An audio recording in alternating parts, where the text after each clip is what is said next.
दुल्हा हो का हो से राकेश चाचा मलमास के बात करे तो एक बात बताई दे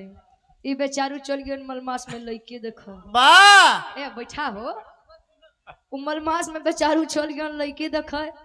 मलमास भारी पड़ गयो गुरुजी हाँ लइकी तो नहीं पसंद आए वाह लेकिन लड़की की माई पसंद आई है वाह बियाह में कट गया भाई यह बड़े सही बात है कि मलमास में कोनो शुभ कार्य करे ना चाहे मत जाए मनी दिए ने बाऊ के करबा अरे जिया बहादुर तोहर बात पूरा हो भैया तोरे साथ कहे कैसे अरे रतिया में हमरे न लागयो भाई अरे रतिया में हमरे न लागयो भाई दुल्हा हो तो कैसे मनाई दुल्हा हो तो कैसे मनाई दुल्हा हो तो कैसे मनाई अरे रतिया में हमरे न लागयो भाई रतिया में हमरे न लागयो भाई रजवा हो तो कैसे मनाई दुल्हा हो तो है दारू पिया छंगू भैया हमरे सब्जी के थोक एवं फुटकर विक्रेता वाह हमरे गार्जियन जी 21 रुपयन कर देश भक्त की जैसे अरसी चर्चा रहा है वैसे भी आह्वान पर रहा है कुछ होए फिर तू झेलिया हाँ भाई आवा कहे दुल्ही अरे मनावन करे अपने सैया जी के बीतबल पनवा तयाई गे जवानी बीतबल पनवा तयाई गे जवानी बीतबल पनवा तयाई गे जवानी अरे रही रही के अरे रही रही के सरिया पे आवंगड़ाई अरे रही के सरिया पे आवंगड़ाई रजऊ हो तो कैसे मनाई रजऊ हो तो कैसे मनाई गदऊ हो तो है कैसे मनाए रगल के तजला पे आवंगड़ाई रगल के तजला पे आवंगड़ाई बापू दादा तो है कैसे मनाए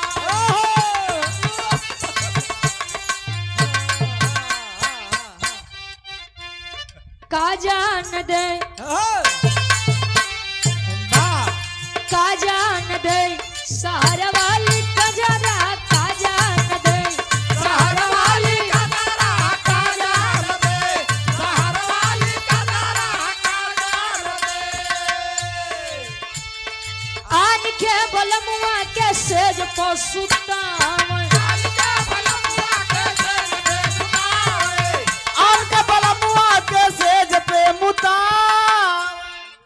कुछ दूसरा याद करो तो तुहार दूसरे लगी बा को आन के बोला मतलब आपन लइका वाह और इस गीत को हमारे मंच पर आदरणीय आप अपर आयुक्त मिर्जापुर हमारे गार्जियन जी आप डॉक्टर विश्राम यादव जी गए रहे वाह अब बड़ा बढ़िया सही चीज समझा रहे हैं गुरु जी हाँ आन के बोला मतलब ये आपन लइका वाह मातारी जब लइका छोटवार होता जैसे ही लइका बा वाह तेकर माई तेर माई बड़ी सेवा के ये बिस्तर से सुख कह देती हम तोरे 3 गदेला के एक्सपीरियंस बकवा करबा ई लइका जब बड़ा होई तब बढ़िया से लइकी देख कर एकर बियाह होई वाह ई लइका उ लइकी खातिर का बने बल्लम बलम बलम नहीं का फरसा तो भाला बलम मतलब पति परमेश्वर लेकिन महतारी खातिर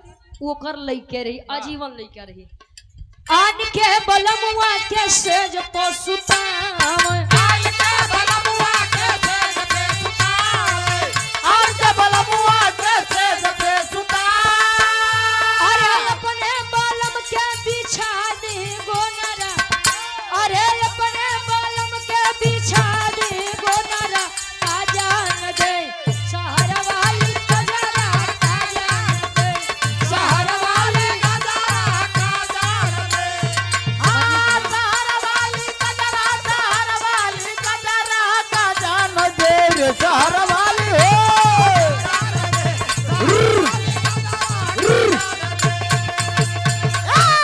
एक लाइन हमारे छंगू भैया के देश बा हाँ हाँ याद बा हाँ हम सुना देते हैं पालो बिरादरी वाला अरे बा फिर दूसरी बारी सुना दे फिर दूसरी बारे में सुनाई दे सबके आई रहुआ गड़े रहुआ सबके इकट्ठे सुनाई देखिए। अरे त झूलनी पे उड़ानी अरे झूलनी पे उड़नी हई जहाजिया उड़ा दो हई जहाजिया उड़ा दो हमार पाई जे बड़ा जहीरा जला दो हमार पाई जे जला दो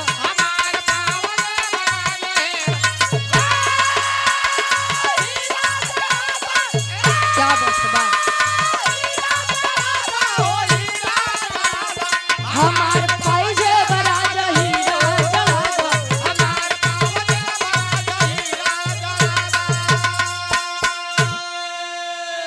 लेकिन माई सीता प्रभु श्री रामचंद्र जी से कहे कि स्वामी हमारी एक बात जरा आप मान लिहा एक बात मान लेबो तो खुशी खुशी तोरे बाह के पूजा करब कौन बात बा अरे बतिया के माना अरे बतिया के माना हई बतिया के माना हमार स्वामी तनी बतिया के माना हमार स्वामी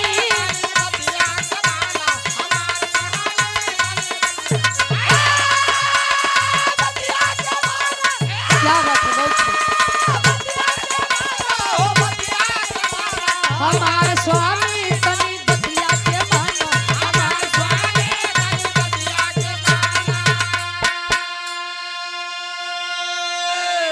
अरे रहेला कोटा छवन में अब इकट्ठी ललनवा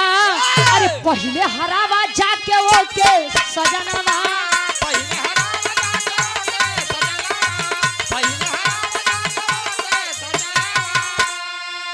अरे यही बात हमारी अरे यही बात हमारी तू मनवा में ठाना हमार स्वामी तन बतिया के मानो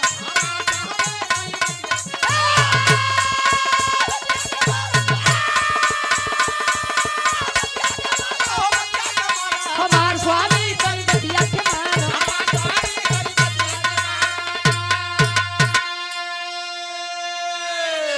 करवद निवेदन जोड़ के माई सीता कहे कि स्वामी खाली एक वीर ऐसा बा जे अबे भी आपसे लड़ब बाकी बा अगर ओके हराई देबा तो खुशी खुशी तोरे बाह के पूजा करब अरे तने पे प्रभु श्री रामचंद्र जी आंख लाल लाल कोई के कहे कि ये सीता ए सीते खाली हम क्यों कर पता बतावा ई कौन वीर बा जकर चलते हमार पत्नी हमरे ऊपर ये शक करत बा कहे कि चली जा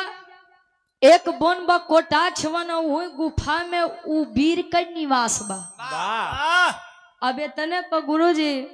प्रभु श्री रामचंद्र जी संकियाई गए मतलब शंका आई गए कहे कि एक बात बतावा सीता अब ओसी हम लड़ी चाहिए न लड़ी उ बात के बाद बा अब ई बतावा तू वीर के कैसे जानत कौन संबंध बा माई सीता जी कहीं कि जा इतना दिन तो से दूर रहे रावण के प्रति हम कभो गलत नियत नहीं करे और तू आज हमारे ऊपर फिर से शक कर दिया कि हम वीर के बारे में कैसा जानी थी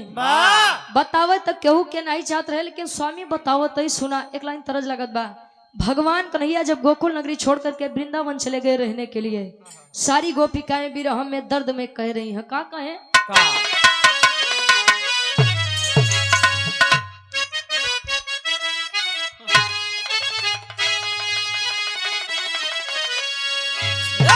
अरे प्रभु या पी बसो वृंदावनी में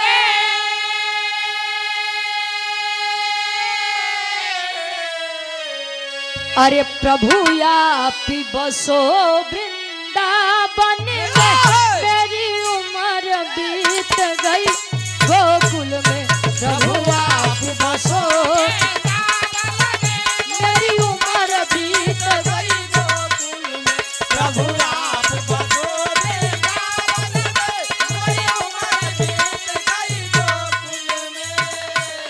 लेकिन प्रभु श्री रामचंद्र जी से माई सीता कहे है बात प्रभु बचपन की ये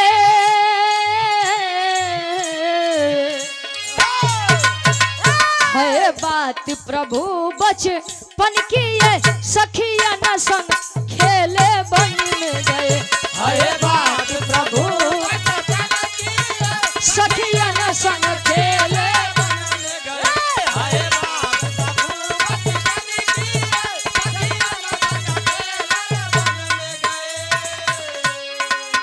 है बात प्रभु बचपन की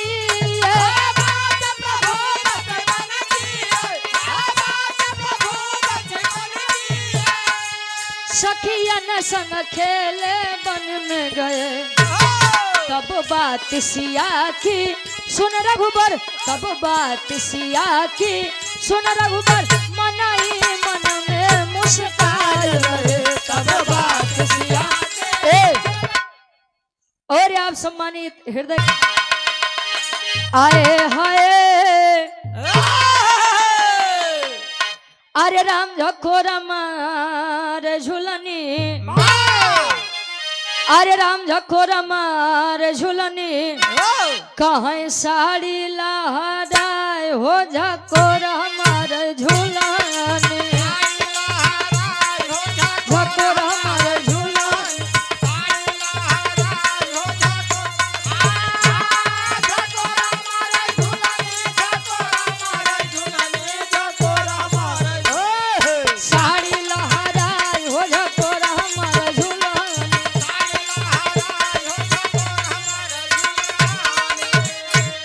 लेकिन अरे चले श्री राम अपन, अरे चले श्री राम अपन सेनावा सजाई, चले श्री राम अपन सजाई, चले श्री राम अपन सेनावा सजाई, हो सेनावा सजाई, चले श्री राम अपन सेनावा सजाई, चले श्री राम।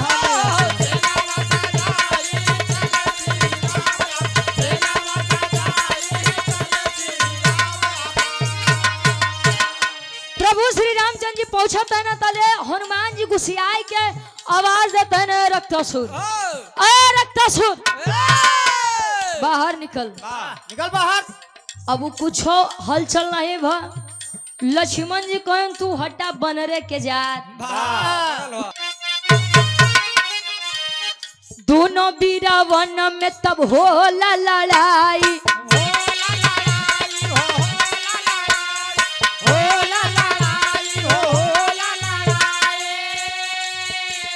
सेनवा के मार दिया घर पहुंचाई। जब जब तनी सहयोग देतिया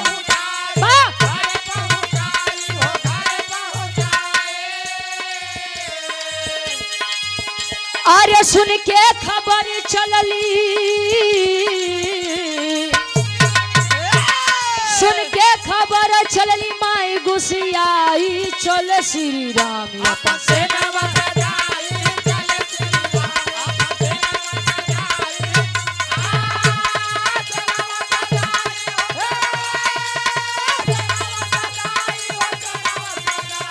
चल श्री राम अपन सेनावा सजाई।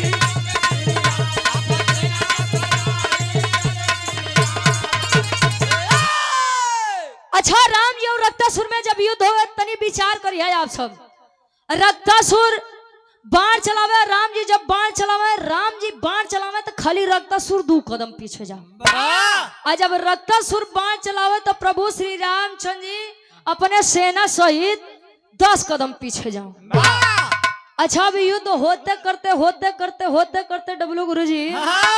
रक्तासुर कहे सरे साला बड़ा देर ये नाटक फानन हो। अब गुस्सियाई के एक बाण जब मारे तो हनुमान जी आधी सेना लई के अयोध्या नगरी माई सीता जी के गोड़े लगे पहुंचते हैं। जब पहुंचे तो राम जी के अनन्य भक्त हनुमान जी लगे करी हाँ तो अरे माई,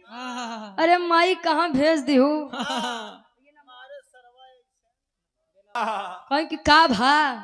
कहें कि माई पता नहीं कैसन वीर बा, हम लोग बाण चलाते साला 2 कदम पीछे जात बा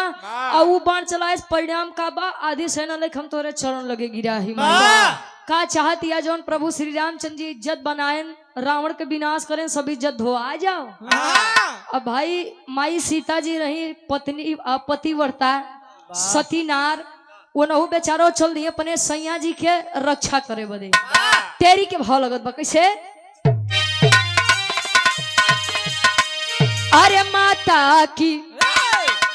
ममता ज्वाला बन गई ए बाबू माता की अरे ममता ज्वाला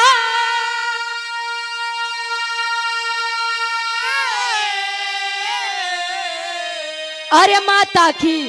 ममता ज्वाला बन गई अरे चली संहार करने अब कोई न रोकने वाला अरे हो वाला अरे हो वाला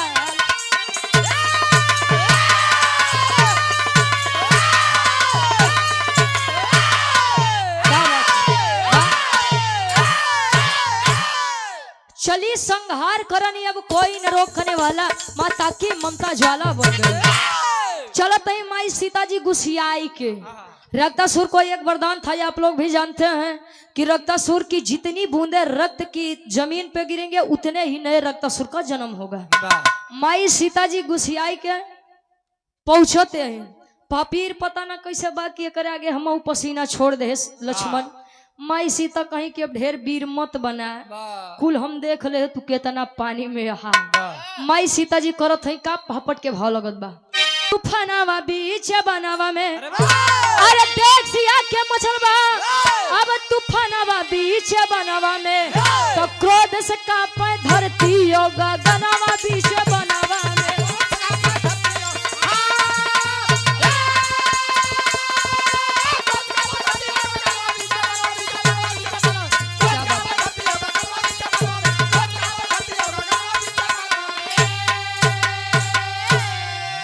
देवी चंडी रूप बनाई हो तो सारे देवता सोचा लगे इनका क्या समझाई हो अरे सोच सोच क्या करे अब गुननवा बीच बनवा में तो क्रोध से कांप धरती हो गगनवा बीच बनवा में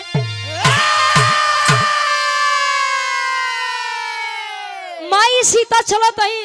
चंडी रूप बना करके पग पग जब आगे बढ़ती हैं रक्तासुर के मारे बदे एक हाथ में तलवार एक हाथ में कटार और एक हाथ में भुजाली मारा तो ही धड़ से गर्दन जब अलग होत बा गुरुजी शरीर से जब गर्दन अलग होत बा जितना खून के धारा बहे माई सीता जी हुई खप्पर में रोप के कुल पी गई जब पी गई माई सीता के इतना तेज गुस्सा आए गुरुजी इतना ज्यादा आक्रोश आएगा कि अब खून के पिपासा बढ़ती ही जा रही है पग पग आगे बढ़ते हैं सृष्टि के विनाश करे बदे सारे देवी देवता सोचे लगे कि अरे राम इनका क्या समझाई हो माई सीता के क्या मनाई सभी देवी देवता विचार करके पहुंचते हैं कहा देवों के देव महादेव जी लगे आल्हा के भाव में कवि जी प्रमाण देते हैं कैसे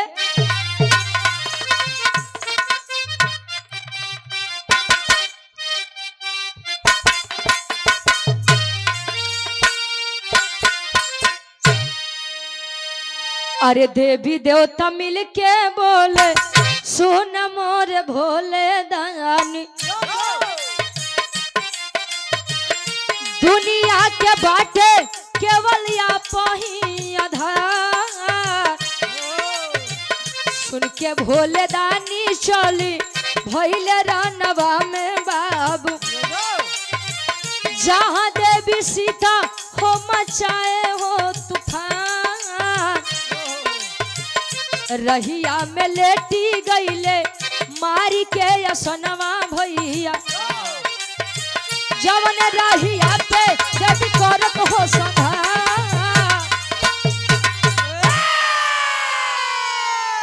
देवी देवता पहुंचते हैं देवों के देव महादेव जी लोगे कहे कि स्वामी अब दुनिया के केवल आप ही के आधार बा आप चाहो ले तो सृष्टि बची जाई नहीं तो नहीं बची माई सीता सृष्टि का विनाश करने के लिए पग पग आगे बढ़ती चली जा रही है उनका क्यों गुस्सा उनका शांत नहीं करवाए पहुंच बा प्रभु भगवान भोलेनाथ इतनी बतिया सुन के माई सीता जी के सामने चले जहाँ माई सीता पग पग आगे बढ़ते हैं अब मार के आसन लेट गए जब मार के आसन लेटत है माई सीता जी कदम उठावत है जैसे भगवान भोलेनाथ के ऊपर कदम पड़े चला तो नीचे से नाग देवता इतना तेज तो वो नागो देवता नहीं फुफकारे हुई हो।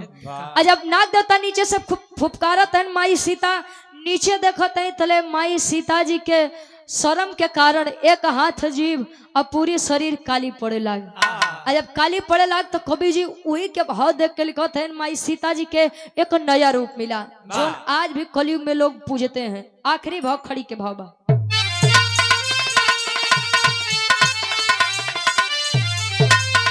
अरे लोक लाज के लज्जा से अब लाली हो गई, तो खप्पर लिए भुजाली मैया काली हो गई।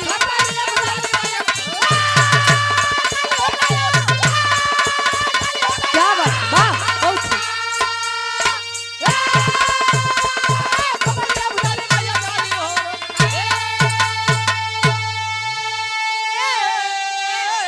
अरे नयन गिरा के देखे देवी लेटे भोले दानी, देख प्रभु के देवी सीता हुई शर्म से पानी।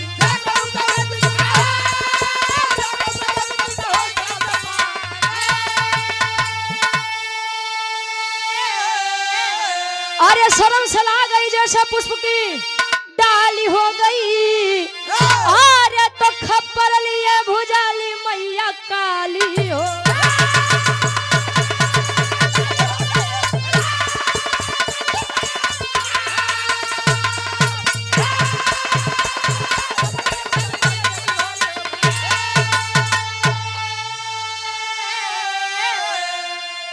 वही से माई देवी के एक नया रूप काली रूप, और सच में इस बात का प्रमाण है और आंखों देखी बात है। माई काली चाह ले तो बना दे, लेकिन अगर माई काली बिगाड़े पे आ जाऊं भैया तो जान ले ऐसा बिगड़ी है कि घरे एक खपरा नरिया नहीं बची,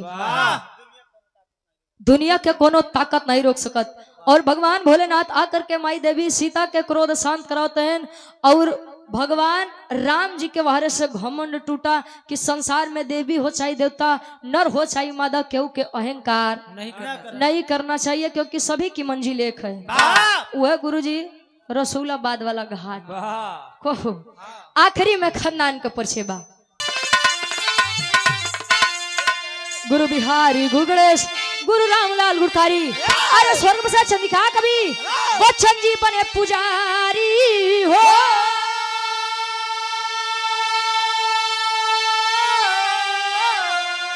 अरे माता की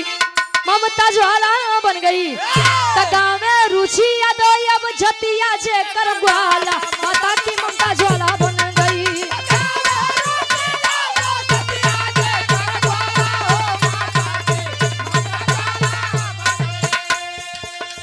नहीं चाहिए दिल दुखा